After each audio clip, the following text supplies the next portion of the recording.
Hey guys, welcome back. BDC Scare here. We're back with our weekly recaps. This is for the week of June 4th, 2020. The current character challenge is Blackest Night Hawkgirl. That is a 1 week repeat. The required characters for that are Batman, Joker, and Nightwing, who are gold, silver, and bronze respectively if you're looking for the lowest tier that you can get them. Her passive is Necrotic Life Force, which is Hawkgirl receives 15% health back when anyone in the battle is knocked out, and any Blackest Night character who is knocked out on Hawkgirl's team will resurrect once with 20% health. She has 1240 attack and 1360 health.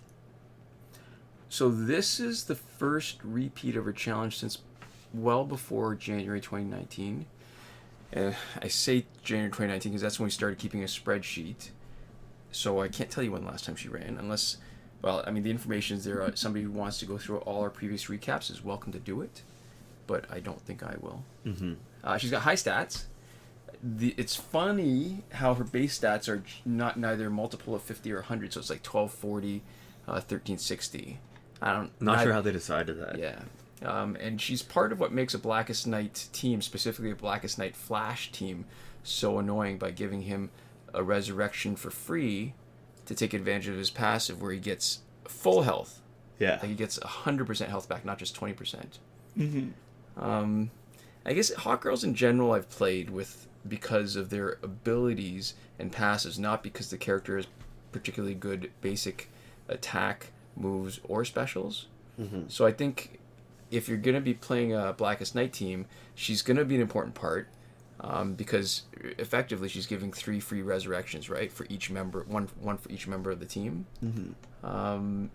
So she's useful there. So I don't think you get away from playing her if you're going to go Blackest Night. But I mean, I guess the thing is, and this came up earlier in the 2 weeks ago our Q&A.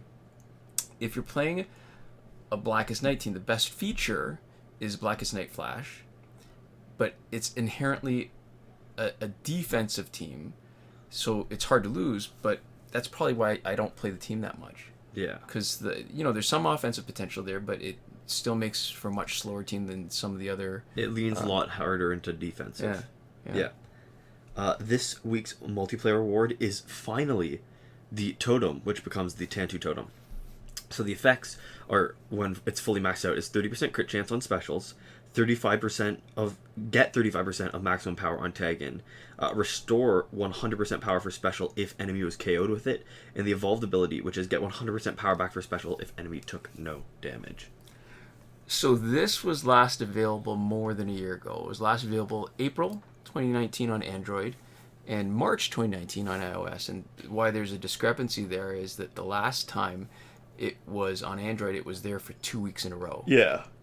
And then Flashpoint Aquaman, which went into the long-running cycle. So I think we can reliably say, though, that we're going to predict... It's a new cycle now. It's a new cycle. It's a new day. Because Tantu Totem would not have been anywhere near this place if there's any sort of permutation of the old cycle. Right. So it looks like it's just been shuffled around, which is good for us. Yes. Because it means that more players can finally have access to Tantu Totem. Right. But also, this is probably going to be a lot more competitive of a season for anybody who's trying to get it. Yeah. I guess the only saving grace, though, is that you only need to be in the top 5%. Yeah.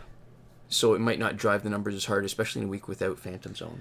Yeah, and obviously you can tell by the way that we're talking about it, it is the single best gear. Most important piece of gear, best gear. It totally transforms the meta, and you will want to put it on one of your characters in every single team you bring into multiplayer, period. You never want to not have Tantu Totem on any of your characters. Yeah. It doesn't make sense. Yeah, it's funny, because normally it's hard to say, which gear is the most important, which character is the most important. This is unequivocally the best, most important. Yeah. Fully max it out as soon as you can. Put it on one of your characters in every single team you ever bring into multiplayer. Yeah, I mean, not only did it shift the game from relying on the best basic damage dealers to the best specialist, it changed, I think, how specials were managed. Because, before this, the most effective focus was on getting the most splash damage. Yeah. So let's say you're doing special 2s, and I'm thinking of Ares at the time. Even if it took you a while to get to 2 bars, or maybe not too long if you were going to rely on Razagul Scimitar, which came before Tantu Totem, and Batgirl, it made sense to maybe give up a little bit of damage on your main character facing that particular opponent in order to do more splash damage. So let's say, for example, Ares, if you already were doing some splash damage, say 20% with his Blade of the War God, it was worth doing 15% splash damage, taking up another gear slot with the Fourth World Godly Mace, because that was, on the first guy, as good as an extra 30% damage, right? Split 15-15 on the other two opponents. Yeah.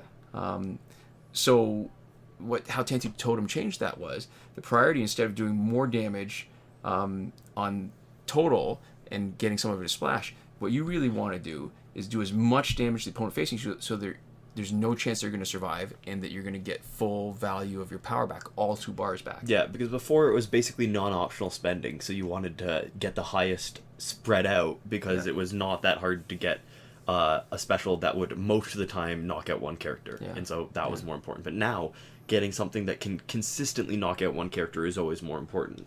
And it's funny that we focus on the power stuff, because if you just go through the passives, the crit chance on all specials is great.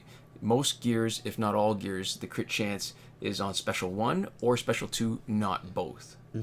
But those other 3 are really what makes it important, because 35% of power antagonist is 1 full bar. That's a little bit more than 1 full bar even. Yeah. Just ever so slightly more. It's interesting that they made it, like, yeah, they didn't just round it up to 34%. They gave that extra 1. I don't know if that ever actually matters, but it's fun. Yeah. I mean, that would make a legendary gear just for that. Yeah.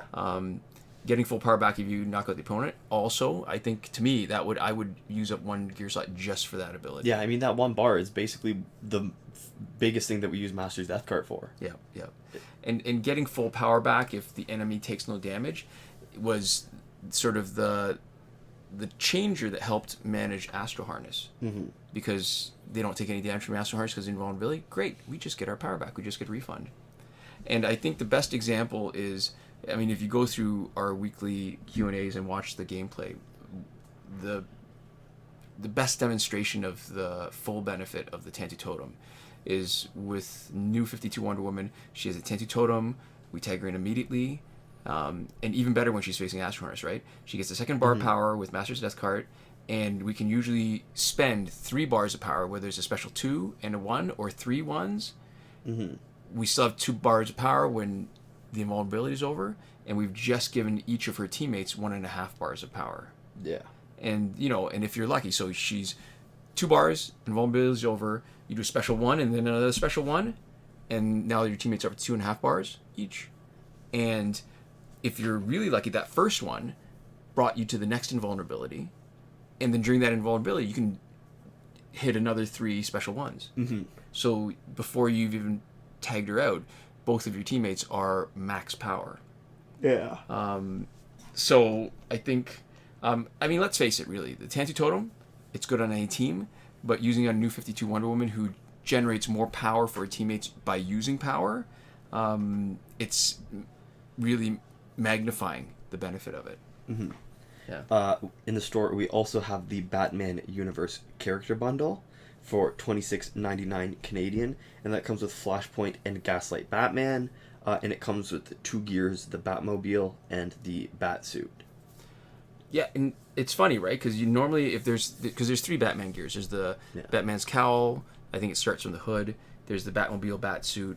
The Batmobile is a multiplayer one, and you think that would be the desirable one, but it's not, because it's bad. Yeah. And if anything, it would make it marginally better if you had Batman's cowl instead, or even if you had all 3 gears.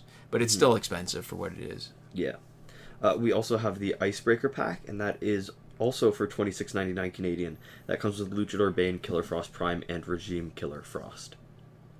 Yeah, and then there's the Red Lantern Challenge pack. And I mean, normally we look to the regular character pack that they've been charging money for. That actually they've been charging money from the very beginning as the clue for next week's challenge. So maybe this is their clue this time. And it's unusual because it's been quite a few months since the last time we had a special pack that cost credits. But this is probably the worst manifestation of that, because what you're doing is you've increased the chance of getting Red Lantern Hal Jordan from, I think, 2.86% in the regular challenge pack to 6.61, so you've doubled the chance. But what you've effectively done is also reduce the chance of getting any of the other challenge characters. And there's some other good challenge characters in that pack. And you're paying 33% premium. You're spending more power credits to do it. What it really should be is that there's a certain percent chance to get a second character that is always Red Lantern. That would be amazing. Yeah. Well, it would actually be fair, though. It would be good for the people who wanted it, and it would be, you know, maybe not even that much extra value for the people who didn't, right? It would really be still for collecting it, but it wouldn't be worse. Well, it would make sense. Yeah. In a way that this doesn't, because what you're doing is spending 50,000 credits for not a lot of benefit. And if there is any benefit, it's almost outweighed. It's not enough to make it worth it, because 6% really, right? Yeah. But it's outweighed by the drawback of not getting somebody else. In our Survivor, we have the 4th World Gear until the 17th of June, 2020. We say our Survivor because it looks like different people have different stuff, and we're not sure exactly why that happens, but there's some people who match up with ours, or at least in the past they were a lot more people who definitely match with ours, so we keep it in there anyways. Right. Phantom Zone is currently not there. Fight 62 is still completely broken. Yeah, not just the last fight. Yeah. Yeah. Last weekend's breakthrough was Cyborg, Batgirl, and Black Adam, and based off of our schedule that we have, this weekend will likely be Deadshot, Wonder Woman, and Static. And there's a link in the description to a Reddit thread from Devlin16 that goes over the complete breakthrough cycle if you want to check that out for yourself. Moving on to current glitches, remember every working glitch is explained in a video in more detail than we're doing here as part of the playlist that you can reach by clicking the eye in the top right hand corner of this video. If you are on iOS, we are not going to be able to confirm any glitches personally for you, but we are going to mention a glitch or two that we've heard from other people on good authority that it works, and have had other people come back and say that it is functional. Right. So starting off with the not working glitches, there's no working glitch for credits that we are willing to endorse. So in Season 6, Episode 9 of our PNQ and A&T, we talk about the 2-device glitch and why we won't endorse it, but basically the short version of that is that we don't trust anything that requires you to be signed in on 2 devices simultaneously. We think there is a ban risk. We haven't heard anything firsthand about it, but we're still not willing to try that with any of our accounts, and we don't recommend anyone else tries it. So I do want to point out, because every once in a while, it seems like we've been getting a bit more lately, is people asking comments, well, how do you do it? And the sort of corollary to that is, well, if we're not going to explain how to do it, why do we mention it? And I think that's probably a reasonable question, except if, from my perspective, what used to happen was people would be asking questions about a glitch that they'd heard about or they thought that we'd posted, and they came complaining that it didn't work. Yeah. And then a lot of times it turned out, well, they didn't actually watch our video because we explained what they were doing wrong before they'd done it. Like they watched somebody else's video on it. So this way, it's unequivocal when we're talking like this that you have to go somewhere else to get the explanation. We're not that desperate for views. If you really wanted to, go ahead. But again, we've always been very careful about glitches to make sure that if there's going to be any danger to it, it's all up front, and we're doing stuff to minimize the danger. Yeah. So there we go. Other glitches that there is currently, or other things that you might want a glitch to do that you currently can't do with any glitch, getting repeated past multiplayer season rewards, getting early multiplayer season rewards, getting through Phantom Zone quickly, and getting free energy without having to watch the video. Currently, there's no way to do any of those things. And for the last one, the reason why you can't do it is because there's no button to watch the video in the first place anymore. And for the second last one, it's because Phantom Zone's not here. That's true. Well, and there's never any glitch for getting through the Phantom Zone quickly. There are strategies, but never a glitch. Right. Yeah, there used to be, though. Yeah. There was one way to do it, but not, So, working glitches. The challenge reset method requires Google Play Cloud Save is working, confirmed on the current Blackest Night Hawkgirl challenge. Just a reminder, if you're doing it, you get into the habit of doing it over and over without paying attention to anything else. When the Phantom Zone is back, it's basically the same glitch. You will reset progress on both. So make sure when you do it, when you do one or the other, that you're prepared to lose whatever progress you've got on both. We've also cut and pasted a comment from viewer Jonathan Gang on how to reset the challenge on an iOS device. And this is what we were talking about earlier, where we can't verify it firsthand, but we've had both from Jonathan and then from subsequent commenters later that this glitch works, we've heard. Yeah. All right, so the breakthrough glitch let you play it repeatedly, still working. The airplane mode / refund glitch to get your refund from any kind of random packs with random drops, also known as loot boxes, and last laugh tickets. Time shifting still works in Android for unlimited survivor play and energy recharges. Always bring your clock back to normal before you're done. We believe that's the reason why people are screwing up their ability to get the challenge sometimes. Mm-hmm. And last but not least, in between not working and working glitches, we have the promotion glitch where you can promote characters that are still locked. Hasn't had the right conditions since update 2.14, but it's never been tested and failed. So it's not testable, not usable, but it's also not confirmed to be patched. So we're keeping it in here because we're pedants. Yeah. And that's it for this week. So in closing, we want to give a big shout out and thank you to our patrons on Patreon. Mm-hmm. And that is... we have Console Peasant and Edwoon, who is supporting us at the top tier Last Word, Mohammed Albshaiti at the Your Message Here tier, Shawn, Farrell, Daniel Simonson, Aaron Maule, Michael DeVries, Brandon C., and Irvin Ruiz, who are supporting us on the credited level, and Chris Wolff and Scarlet Enby at the gratitude level. Thank you so much for your support, and thanks so much to all of you for watching. We'll see you next time. Komoda.